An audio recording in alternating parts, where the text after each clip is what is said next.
December 6th, Delta flight from New Orleans to Atlanta. This woman boards her flight. She's in the middle seat. On the window is another woman. She sits down, and then a man comes and sits in the aisle seat.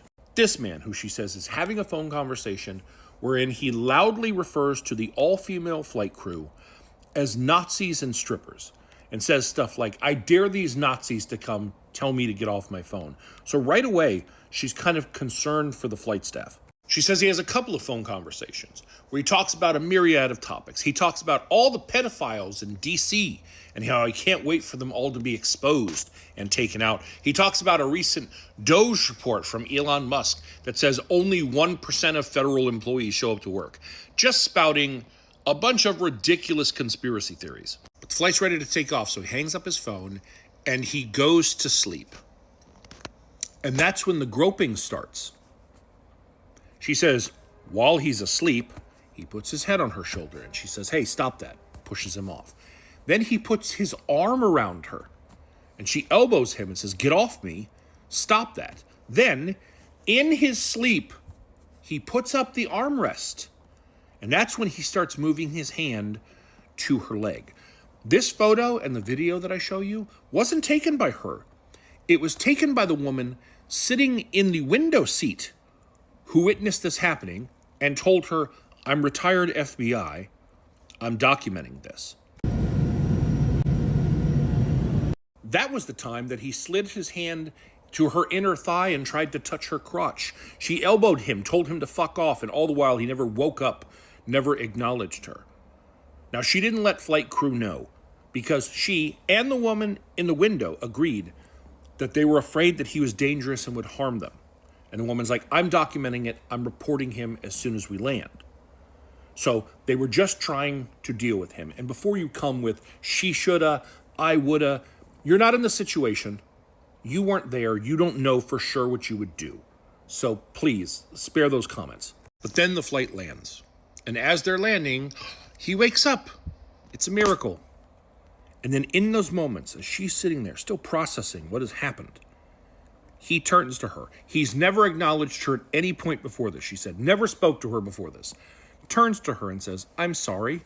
I didn't sleep last night. And I thought you were my wife. And yeah, dude, I noticed your fucking wedding ring. You thought she was your wife, so you know what you did. You know what you were doing, and you were trying to justify it with, I was just sleeping. That's the reason that my one hand's on my dick and the other one is groping you, because I thought you were my wife. You fucking piece of shit." She's flustered, she's scared, and she has 20 minutes to catch her connecting flight. So the woman who is sitting at the window says, "You go, I'm going to report him. Here's my number." She takes off for her flight. That woman does report him to the flight crew and to the gate attendants. And you know what they say? "Should have told us during the flight." Not really anything we can do about it now. Now, I'll give them this. I could see them saying that because the victim is not there, right? But she went on to contact Delta later. You know what Delta said? Should have told her flight crew. They're trained for this. We don't care that you were looking out for their safety and well-being. You should have told them. So now, guess we can't do nothing. She contacted the FBI as well, at the behest of that retired agent. You know what the agent she spoke to said? "What were you doing in New Orleans? Why were you there?" Not relevant, but I was there for work. Okay, when did you first interact with him? In the airport?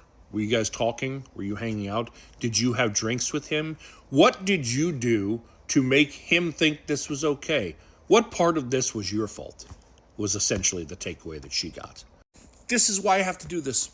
Because the system, time and again, fails victims, blames victims, gaslights them into thinking that somehow it was their fault because they're just lazy and inept and don't care.